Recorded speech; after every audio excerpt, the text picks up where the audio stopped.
untuk hal yang dua ini perlu kita sampaikan karena memang garda terdepan yang dijadikan oleh Kementerian Agama sebagai pemberi informasi, sebagai pemberi edukasi, dan juga sebagai pemberi advokasi kepada masyarakat kepada penduduk. Nah, dalam hal ini Bapak dan Ibu yang kami muliakan, sebagaimana yang disampaikan oleh Pak KPU tadi, kita tetap dalam rambu-rambu 4 pilar kebangsaan yang sudah disampaikan tadi: Pancasila, Undang-Undang Dasar 1945, NKRI, dan juga Bhinneka Tunggal Ika. Tidak boleh keluar dari koridor itu. Dan kita juga tetap mengingat trilogi kerukunan umat beragama, rukun inter umat beragama dalam satu agama, antar umat beragama, dan antar umat beragama dengan pemerintah. Jadi Bapak dan Ibu yang kami muliakan, perlu kita garis bawahi setiap penyuluh yang diangkat oleh Kementerian Agama wajib menjunjung tinggi ini 4 pilar kebangsaan, trilogi kerukunan umat beragama, dan juga segala aspek-aspek yang ada di dalamnya yang sudah diatur oleh regulasi kita. Nah, saat ini misalnya ada Pak Polisi, ada juga nanti dari TNI atau dari mana, semua itu adalah bagian dari kita yang tentunya bertujuan sama, bagaimana pilar kebangsaan ini bisa berjalan dengan baik. Bapak Ibu yang kami muliakan, kenapa perlu advokasi layanan agama ini melalui pemetaan? Nah, beberapa minggu yang lewat sudah kita sampaikan, kita berkeinginan Bapak dan Ibu yang kami muliakan, bahwa kita bisa memberikan penguatan layanan keagamaan apabila peta keagamaan yang ada di daerah kita masing-masing itu sudah jelas seperti apa kondisinya. Nah, oleh karena itu Bapak dan Ibu yang kami muliakan, nanti bagi yang Katolik mungkin melalui kerjasama dengan Pak Pastor, nah mungkin yang dari Kristen nanti dengan gereja atau pendeta-pendeta yang dekat atau melalui Medranen, dan juga yang Muslim tentunya dengan tokoh-tokoh agama kita. Harapan kita Bapak dan Ibu, tentunya kan kalau sini ada 3 kecamatan, di Gandarket misalnya, kemudian Payung, satu lagi Kutabulu. Ini kan jumlah desanya yang kita tahu kita berapa masing-masing. Nah, dengan jumlah desa yang sekian ini, kira-kira berapa jumlah masyarakat beragamanya dan berapa yang belum menganut agama, mungkin menganut aliran kepercayaan. Itu harus jelas jumlahnya. Artinya apa? Ketika mereka butuh tentang layanan keagamaan, kita bisa memberikan sesuatu yang memang sesuai dengan apa yang menjadi harapan mereka. Jangan sampai apa yang pernah disampaikan oleh John Scott kepada gurunya, "Ibu, jangan ajak saya berjalan sementara saya ingin terbang," katanya. Artinya perlakuannya kita lakukan, kita berikan sama, padahal mereka variatif di dalamnya. Nah, ini seharusnya yang perlu kita pahami bersama. Oleh karena itu Bapak dan Ibu, melalui kegiatan ini saya sangat berharap kepada kita, Bapak dan Ibu, di setiap desa melalui lintas agama ini, apa yang menjadi kebutuhan masyarakat, bagaimana kondisi masyarakat keagamaannya seperti apa.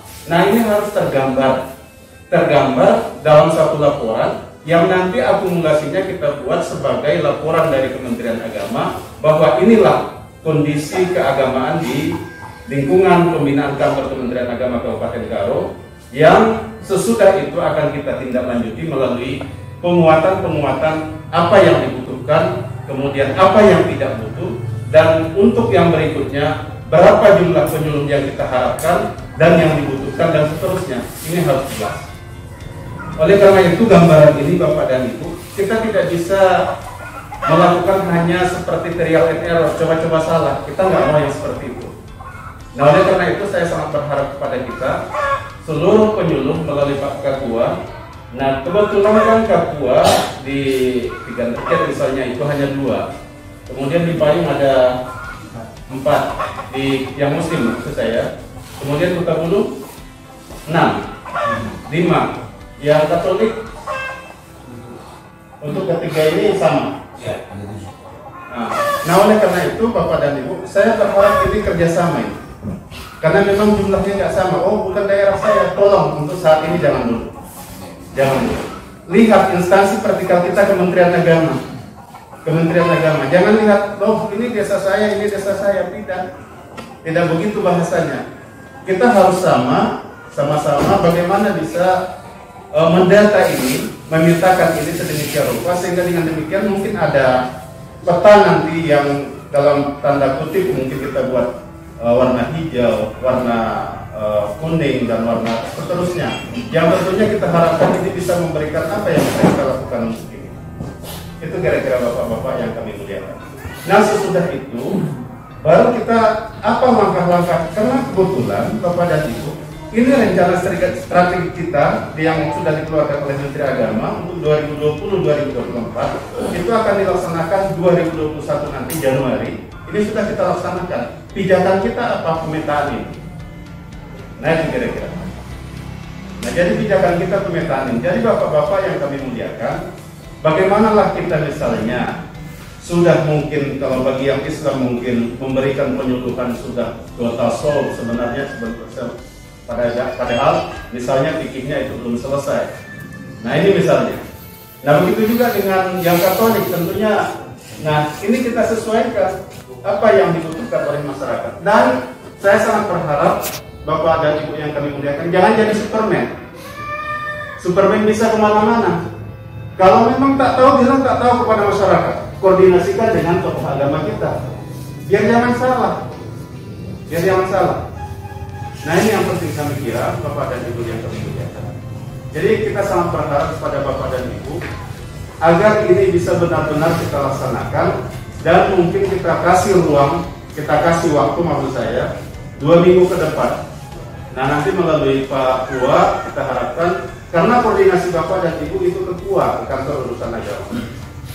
Nah minta tolong kita nanti dan yang Katolik dan yang Kristen nanti ke dimasnya masing-masing atau urusannya masing-masing. Tapi walaupun gitu, di Kua itu sebenarnya itu milik kita. Ya. Nah silakan berkoordinasi mau buat tempat di situ silakan, tetapi tentunya Bapak dan Ibu tetaplah bahwa pimpinan kita di situ adalah kepala kantor urusan agama. Itu kira-kira tentang itu Bapak dan Ibu yang termuliakan. Jadi fungsi kita yang 3 itu jelas sebagai informatif, pemberi informasi, jelas informasi yang kita berikan itu memang sudah apakah informasi yang dari kitab suci atau yang dari mana jelas. Rujukannya itu jelas dan tidak diambil di tengah jalan. Nah ini yang penting kita laksanakan bersama. Kemudian di samping itu jangan memberikan informasi apalagi yang menyangkut tentang perpecahan umat, perpecahan persatuan dan kesatuan. Nah ini sama sekali tidak boleh. Artinya biarlah orang bilang ini, bilang itu, tetapi kita peneduh. Berikan peneduh. Karena Bapak dan Ibu tidak semua orang memiliki kemampuan untuk menjangkau mulai dari huruf A sampai Z. Tidak akan mungkin. Pasti ada keterbatasan. Ketika ada misalnya api-api yang seperti itu, tugas kita bagaimana bisa memperkecil itu. Walaupun mungkin tidak bisa memadamkan. Nah itu. Nah jadi Bapak dan Ibu, kalau tidak bisa kita menjadi matahari, jadi kunang-kunang pun jadilah. Kira-kira seperti itulah. Nah ini tentunya yang perlu kita sampaikan kepada Bapak dan Ibu. Dan dari kita semuanya seperti itu. Kemudian yang kedua fungsi edukatif, yaitu memberi pendidikan keagamaan yang memang mumpuni gitu. Bagaimana bisa kita memberikan pendidikan keagamaan ini yang lebih baik. Apa yang dibutuhkan tentunya dari pemetaan yang tadi.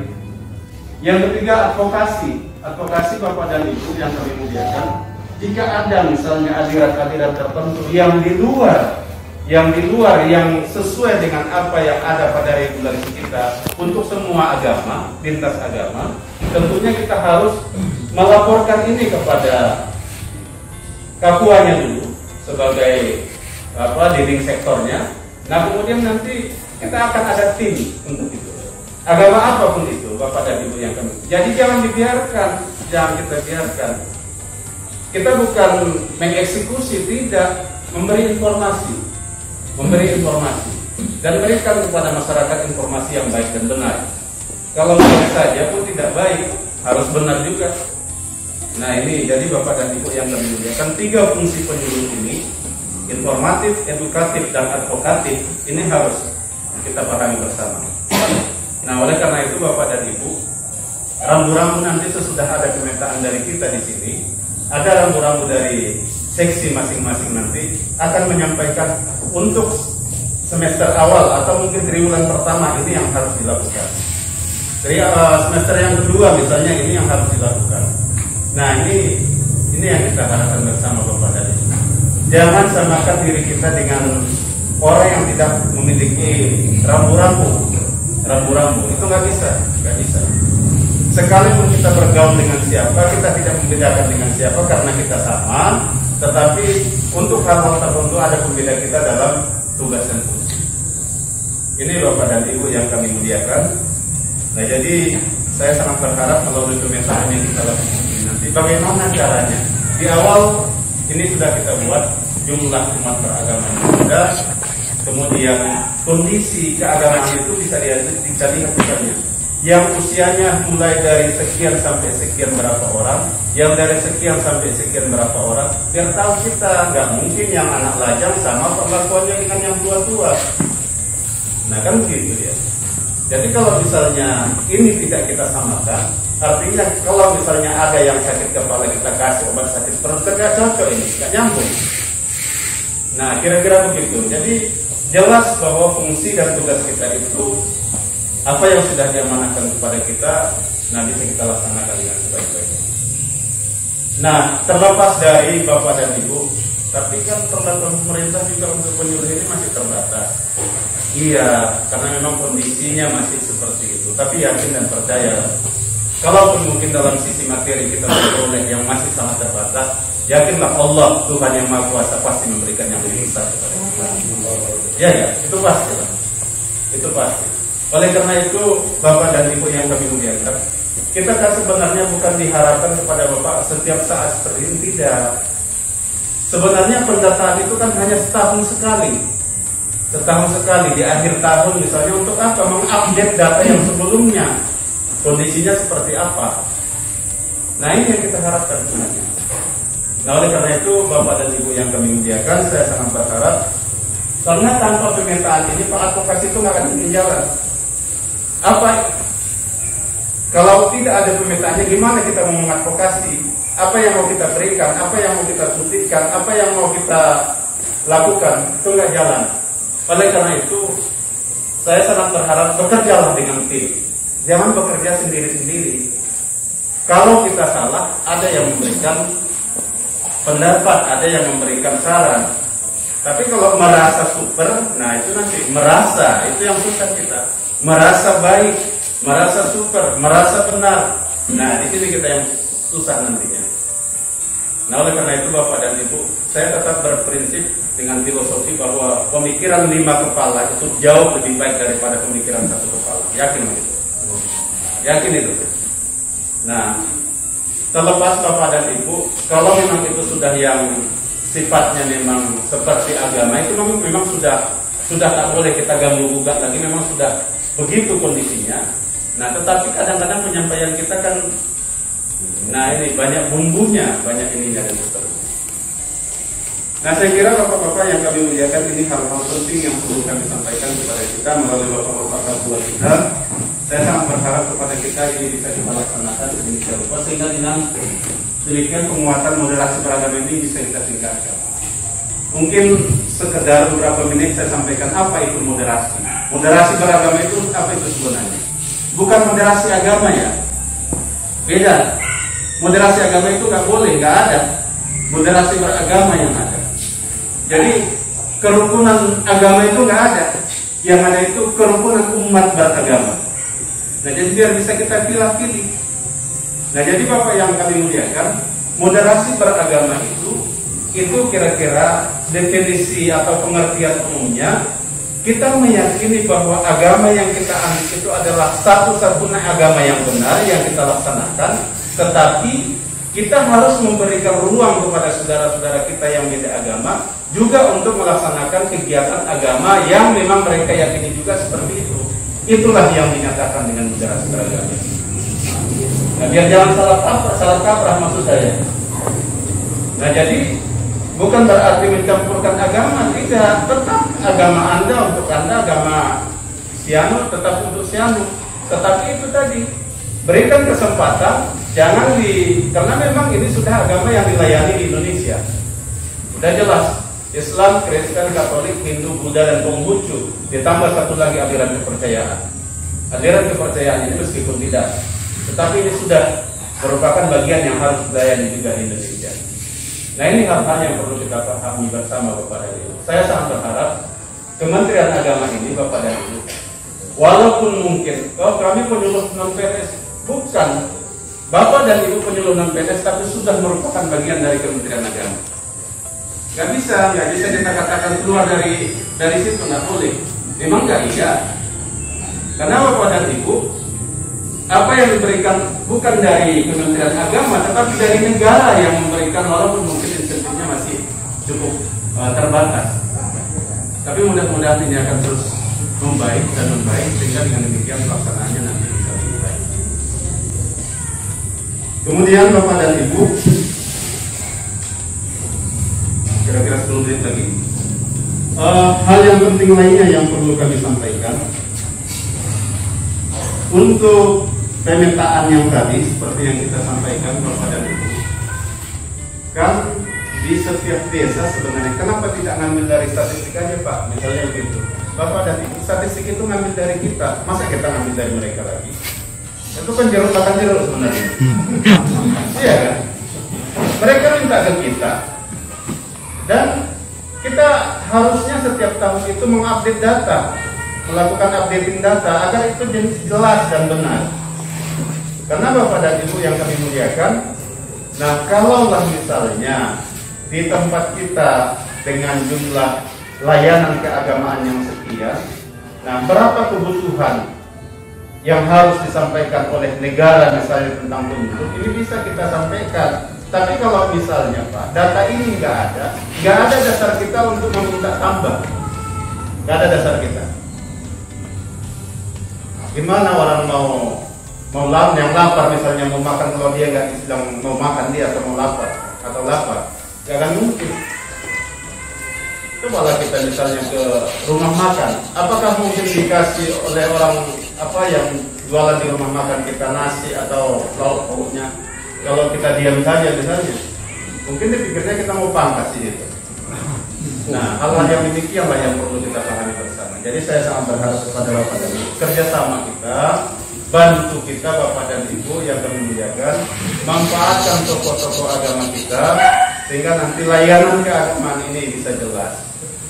Nah, bagi yang Katolik, kebetulan ada di sini pastor kita, silakan berkoordinasi. Saya kira nanti Pak Rasi juga sudah melakukan hal-hal yang sama.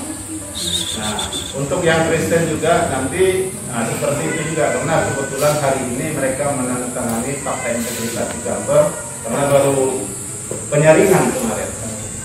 Nah, untuk yang Muslim, nah saya sangat berharap ini juga untuk Pak Dinis juga yang Hindu Pak, minta tolong saya coba kita update juga berapa sebenarnya jumlah penduduk yang beragama Hindu di Tanah Galuh. Nah, nanti kalau yang Buddha itu Pak TU, karena memang kebetulan ada di situ posnya. Nah, saya kira Bapak dan Ibu, ini kami kira penting bagi kita agar moderasi beragama ini bisa berjalan dengan baik. Dan ada satu pesan Bapak dan Ibu, bahwa apapun yang terjadi di luar, gak usah ikut-ikutan. Gak usah ikut-ikutan, jalankan apa yang menjadi tugas kita. Kalaupun mungkin di kuping kiri, kuping kanan kita terdengar itu, kita dibatasi dalam lingkup Kementerian Agama yang harus memberikan kesejukan kepada masyarakat. Nah, itu yang penting saya kira. Kita harus memahami, harus mampu memberikan kesejukan. Kalau tidak memberikan kesejukan, berarti itu bukan tokoh agama. Bukan tokoh agama. Karena agama itu dimanapun membawa kedamaian, membawa kesejukan, membawa energi positif, bukan membawa gunting untuk membelah ini dan membelah itu, tidak. Tetapi bagaimana bisa membawa jahit. Nah, seperti yang disampaikan oleh Pak Kamil kemarin kepada kita bersama Bapak dan Ibu, bahwa kerukunan umat beragama ini tak ubahnya seperti di sebuah lahan yang mungkin ukurannya 20 kali 20 atau satu rantai, yang bisa saja di situ tumbuh cabai, tumbuh tomat, tumbuh kentang, tumbuh pepaya, dan tubuh yang lain-lain. Tetapi Thomas tidak pernah meminta kepada cabai agar dia terasa pedas. Begitu juga seterusnya. Mereka hidup sendiri, kemudian dipupuk oleh yang punya dengan pupuk yang mungkin berbeda karena memang tanamannya berbeda. Nah, akan seperti itu juga lah yang kita lakukan di masyarakat kita. Saya kira intinya sudah kita pahami bersama, Bapak dan Ibu. Ada hal yang perlu kita rembukkan bersama, karena Pak Pastor juga, kemudian bapak-bapak dari pendeta, ulama-ulama kita, itu adalah bagian dari kita. Bagian dari kita yang nggak bisa kita pisahkan antara satu dengan yang lainnya. Hormati mereka, kemudian mari sama-sama merangkul agar di tengah-tengah masyarakat kita bisa berjalan misi-misi keagamaan yang sudah kita lakukan bersama sesuai dengan regulasi dan aturan yang ada. Saya kira ini Pak, jika ada hal yang perlu kita lakukan tanya jawab mungkin barang beberapa menit kita persilakan.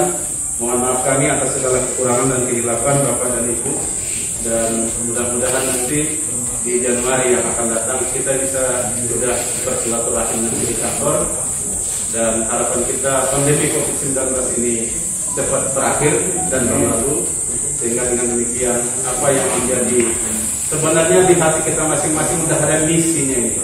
Artinya sudah ada apa yang harus kita lakukan untuk tahun 2021. Kita sudah melakukan introspeksi diri, apa kelemahan untuk tahun 2020 dan apa resolusi yang akan saya lakukan untuk tahun 2021. Saya kira masing-masing sudah memiliki komitmen itu. Nah, oleh karena itu berikan yang terbaik selagi umur masih ada di badan kita masing-masing. Yakin dan percayalah bahwa tidak uang dan segalanya yang mengatur kita, tapi silaturahim kita, pengabdian kita kepada masyarakat, karena mengharap ridho Allah Tuhan yang Maha Kuasa. Insyaallah kita akan memperoleh yang terbaik ke depan. Kami kira ini saja. Mohon maaf kami kepada kita semua. Terima kasih kepada Pak Pastor dan juga kepada Bapak dan Ibu yang kami muliakan. Assalamualaikum warahmatullahi wabarakatuh. Selamat siang, salam sejahtera.